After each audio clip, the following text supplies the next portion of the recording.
I'd like to welcome to the stage now the next panel, Caroline, Mary, and Frank.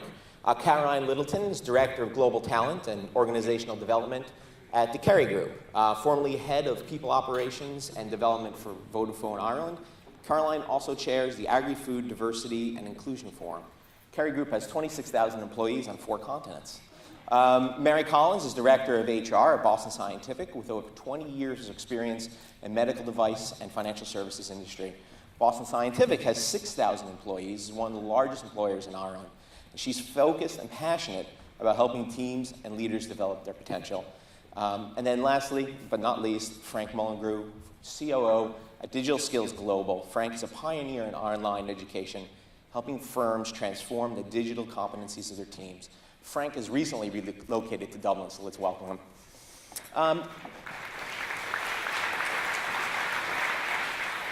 I thought maybe we'd start at one of Neil's challenges, trust. And trust is one of the challenges that you see today. And as we sat here now, if you have your phones open, you might see that Michael Cohen is appearing before Congress. So there is a trust gap right now in the world. Mary, we were talking earlier about Boston Scientific and some of the things that you were doing when you initially started to develop your learning development programs. You sat down and you spoke with every single employee. I mean, why was that important? Why was that necessary? Yeah, so firstly, thanks for the opportunity to be involved today. There's been really great insights. So Boston Scientific, I'm based in Galway. We've 3,700 employees in Galway. The leadership there a number of years ago decided that they needed to evolve the culture and they needed to address that issue of trust. And they met with all employees on site, which was quite a big job, really. They engaged in a mass engagement process. Yes, absolutely, it was important to hear from everybody, to listen to what everybody had to say. And out of that, there was a lot of projects, there was a culture and a vision for the future created by the employees and for the employees. And that vision and that sort of looking to the future was centred around all of the work with people at the centre, looking into how we connect within the community, how we connect with our patients, with our people, with our work and so on. And there was, many fantastic initiatives out of that, even around behavioural standards, how the sort of emphasising the importance of behaviours, and most importantly, putting in place more collaborative processes, so where everybody would have a voice and involved in their work wherever they worked within the organisation. That's great. Let's pick up on that collaboration. Caroline, you were telling me about some of the work you've been doing at Carey Group and the move from what you called or described as hero leadership to distributive leadership. I mean, how has collaboration and trust played a role in some of the learning and development tools that you've been building? Yeah, so maybe if I just start, if you don't mind, Bob, just by giving a bit of context on the Carey Group. So the Carey Group is a global leader in taste and nutrition. So many people would be probably familiar with the consumer side of our business, which is Kerry Foods, predominantly in the UK and Ireland. But the larger part of our business is B2B, providing taste and nutrition solutions to the global food, beverage and pharmaceutical industries. So we've grown hugely over the last 40 years or more than 40 years. We're very entrepreneurial, a lot of growth through acquisition. And in terms of our diversity of our employee base, 26,000 employees, 117 different nationalities, 5 different generations now working for the Carey Group, and 50% of that of those employees are now millennials.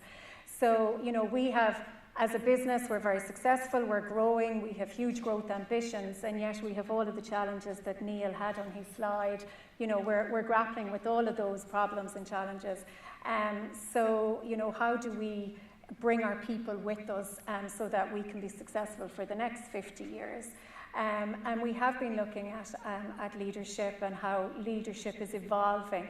So, for example, you know, a lot of our leaders grew up within the Kerry business, and are now having to adapt and change, given the diversity now of our workforce. So yes, the individual sort of leader and leading with authority no longer works, and you know, we've talked a lot about this already today. You know, it's about how do you influence, how do you lead a cross-functional team of different levels across a really matrixed organisation, and how do you have that influence, and it comes back again to a lot of the stuff Margaret was talking about in terms of the human skills and capabilities. So we've stripped back the role of a leader in Kerry, and defined a new sort of framework for all of our people leaders. And it's, you know, there's 5 very simple components in that, but all very human components. And at the core of it is, how do our leaders promote and create a real positive and inclusive work environment? And then how do they develop and coach their people? How do they deliver results through others as opposed to doing it themselves? So it's all of that journey, I guess, we're on as a business. And I'm glad you clarified what Carey Group is. I think when we first spoke on the phone, you said, I'm from Carey Group, and I said, oh great, maybe I can get some butter. And I think there was a little bit of silence on the other end of the line. You had to explain exactly what you did. Of course, in the United States, we would know Kerry Gold because it's now in every shop. But maybe, Frank, you can pick up on some of this about development of trust. I mean, you're an expert in educating people for transformations in the digital space, and you provide your education through digital platforms. I mean, in your experience, is it possible to develop trust, you know, in that platform? The answer, the quick answer is yes. You want a longer explanation, though. You know, We've got 20 minutes, so. So, listen, we're talking about trust. We've heard today there's an underlying feeling of ambiguity. The digital world has not created greater structure, it's actually separated tremendously. We've heard in earlier speakers this sense of, you know, there's the sense that the individual has been built up, and your access to social media and everything is very, very quick, but that our relationships are not as strong as they could have been. Our community is not as strong as they could have been. In a world that used to be top-down, it's now a very distributed world. And online learning is a distributed platform. So the answer is not to solve the larger trust problem of the world through online learning, but how, using that medium, can we meet employees and the needs of employers where they are. And at Digital Skills Global, something about us is our mission. We have a purpose, and our purpose is to help a leading university like Boston College, great institution, rapidly transform the digital skills of a corporate workforce, of the global workforce. More and more, our world is global. We're working in teams that are global. So even if our company is in Ireland and we have Irish staff, we're servicing companies all around the world. We're engaging in teams with our customers. It's no longer just delivering, it's how do we engage with our clients out there. What we do is we focus on building up those digital teams.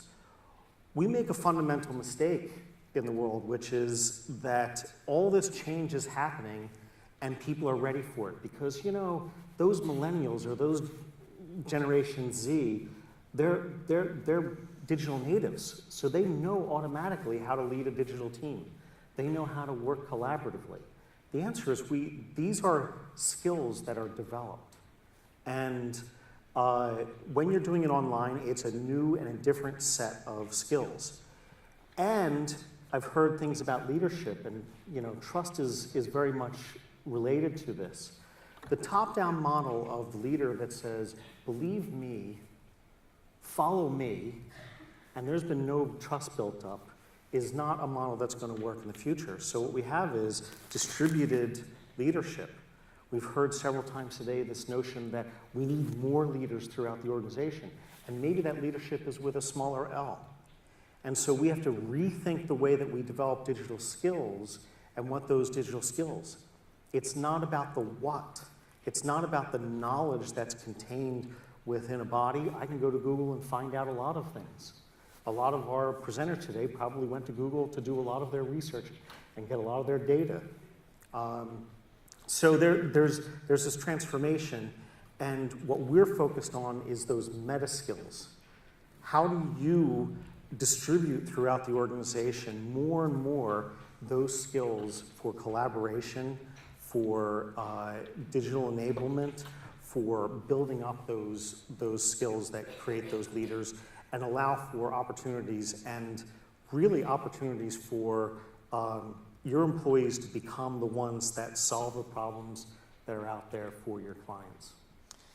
Neil, I want to go back to some of the points you raised before you got to trust. Some of the striking statistics that you presented, that 34% of firms will redeploy employees over the next year. 67% of employers invested in automation over the past year. And so it seems to me justified that nearly 60% of employees feel like they lack the skills for a secure job in the future. Yet Margaret Heffernan reminded us earlier today that the only sustainable resource in the organization is your human resource. You haven't really talked too much about what EY is doing, but we spoke earlier about it. What is EY doing to transform the skill sets of its teams? Yeah, it becomes really important because you have to be willing to accept the fact that the way you feel this transformation is evolving may feel and look very different to some of the people who may feel their job will be transformed. So you need a much better way of communicating what the vision is and what we're trying to get to. So in our organisation, we've looked at new ways, designing of like a badge system where people can get commendations and can get qualifications for the things that they've been doing, and that they can provide some structured learning to pick up some of the skills in incremental ways that makes it a little bit less intimidating as to what it is that they have achieved. And then one of the really important things we have to do, which is quite challenging, is you have to remember that for many of the organisations, you're picking absolutely the best people at a particular skill set. These are people, and we have thousands of them in EY globally, who are used to being the best in class. They are used to winning the awards, and what they have gone through their life to this point is being commended for their brilliance. And they absolutely remain brilliant, and we can learn much from our young workforce. But one of the key parts about the collaboration, you've got to know when you need a bit of help. You've got to know when you should be picking up the phone to someone else in the global network. You've got to be, and the way to do that, we've found increasingly, is by more imaginative storytelling, by letting people see the example of what works well, taking away some of the myths and the fear. What really strikes me is some of the absolute brightest people I have worked for would be terrified to pick up the phone to our New York office and ring up and say, hey, you've worked on a project, could you give us a bit of help on this? And that seems the most basic of skills, but actually it isn't. Whereas if I set them a massive mathematical problem, no bother at all. So it's thinking about being able to understand when you need some help and support. For us as an organisation, it's encouraging the learning, the culture, and a big, big part for EY is the constant learning and development of our own leaders, of our partnership group, of our leadership team, to challenge themselves, to be open to some new ideas, to think about where you might get learning from. I write a lot of press articles, and the most important person in my life writing those is actually my secretary, my EA. She reads it and comes back to me and says, I don't understand that, Neil. I could give it to all the rest of the Economist and it'll be fine, but that's not who I'm trying to write to change their mind on maybe a public policy decision. So it's being open to the fact that you need to open yourself to new ideas and learning, and that's a bit of a cultural shift. So rewarding employees, commending them for the things that they do, celebrating success, and just a little subtle change towards celebrating when we do a job well, not when we've won a job. Celebrate the difference that you've made. That really makes people feel empowered. That key point, I think, about having the leadership, that C-suite, embrace learning and development for themselves is very interesting. We see a lot of that at Boston College. We work with leaders around the world, C-suite leaders from the Middle East, senior political and police officials from Mexico or Ireland and Northern Ireland. And invariably, everyone comes in as a kind of a hard as nails, tough person. They can be a little bit standoffish, but after a couple of days, they begin to understand the importance of working together as a group and learning from one another. And in fact, leaders have a lot to learn. And Mary, we were talking a little bit about this earlier. Like, what is a learning culture in an organization? What does it really mean? Maybe you can talk a little bit about how Boston Scientific's approaching that. When I think of a learning culture, I think that there are a couple of different elements to that. And one, I suppose, in the traditional way of looking at that is what are all those policies, practices around leadership development and training programs and so on. I mean, it's one area of it. But, very much the environment that we create as leaders is really important, and creating that environment that is supportive, that is collaborative, that gives people a sense that, I can speak out here, I can admit that I made a mistake. So creating that supportive, collaborative environment is a huge part of it. And the other part is about living leadership, so role modelling. And certainly my own philosophy, my approach would be to be open and to trust. And generally people meet you there. So, if you set out like that as a leader, people will generally respond. I joined Boston Scientific just a year ago. And my challenge was I had a team of 20 HR people, which is probably quite a big HR team, in a lot of cases. And actually some of my colleagues are here today, and they've been a great group to work with. And the challenge that I've had has been, when I started the HR team have been deeply embedded in supporting the part of the organisation that they were supporting, having HR to pull back and say, how do we look after ourselves? How do we pull together? How do we align? How do we be leaders, be those change agents, and do it as a team? So how do we focus not just on what we do, but on how we do it? So how do we create that supportive, collaborative environment just for us initially, so that and as we align and we do that, then we can go out and we can role model that throughout the organisation. So we've set out on that path, and really, I suppose ended up going right back to basics. And as we said today, a lot of things are just about relationships. So going right back to introductions, looking at our values, looking at what are the gridlocks, what gets in our way, and peeling all of that back. So that's been. So it's kind of picking up on that about peeling it right back to what you actually need. Carolyn, we spoke a lot on the phone about Carey Group's strategic kind of initiatives, and there was a divide between the strategy and the people and the skill sets, and you've been working over time to join those up, to ensure that that the people actually have the skill sets to deliver on the industry strategy. What are some of the more interesting things that you're doing to help your teams achieve that? You talked a little bit about volunteerism with me, or some of the work that you've been doing on diversity and inclusion. Yeah, so I mean, I think learning, the topic is learning, and learning is everywhere. I mean, we're surrounded by learning, and it's how do you cut through the noise, and how do you be really sort of focused on what it is you need to learn, and that's relevant to your area. And there, when we talked earlier, do we have a learning culture? And I would say, Kerry's on the road to creating a learning culture. I don't think we're there yet, but there's lots of pockets of good stuff that we do. So, for example, our scientists, and we have 1,000 scientists working in the business. for them to be able to deliver, innovative solutions for our customers, they have to be up to date with the latest research. So they collaborate with research institutions, with innovation hubs. They have partnerships with lots of universities, and that's how they make sure they really keep, up to speed. But then it's about sharing that across the organisation. Health and well-being is a big focus area now in terms of, making sure people are learning how they can be well and healthy in work, but outside of work, and, we have an onus as an employer in relation to that. But also we find in the last year we have a partnership now with Special Olympics.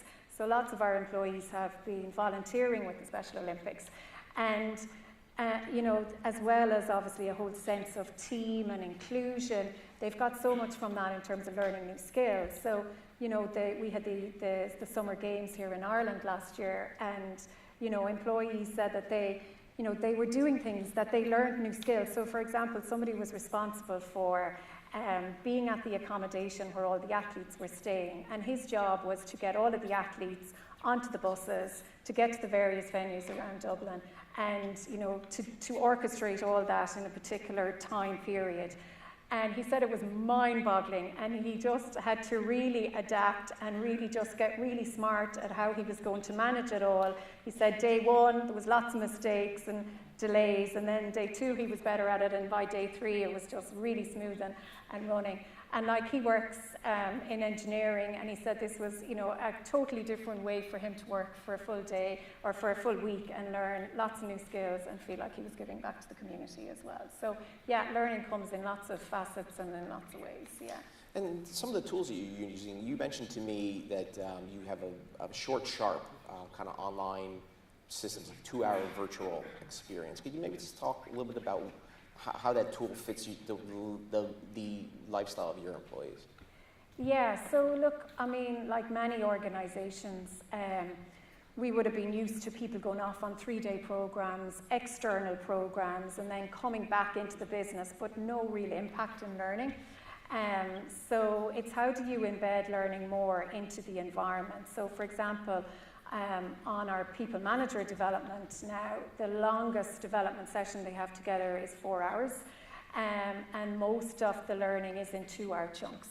And the rest of the learning is peer-to-peer, it's on the job, it's doing different missions, booster check-ins, and just people don't have the attention spans anymore for big long days, or even when days are too disconnected from the business, the transfer of learning isn't strong enough. So it's how do you really change how people learn, and how do you make things just more engaging?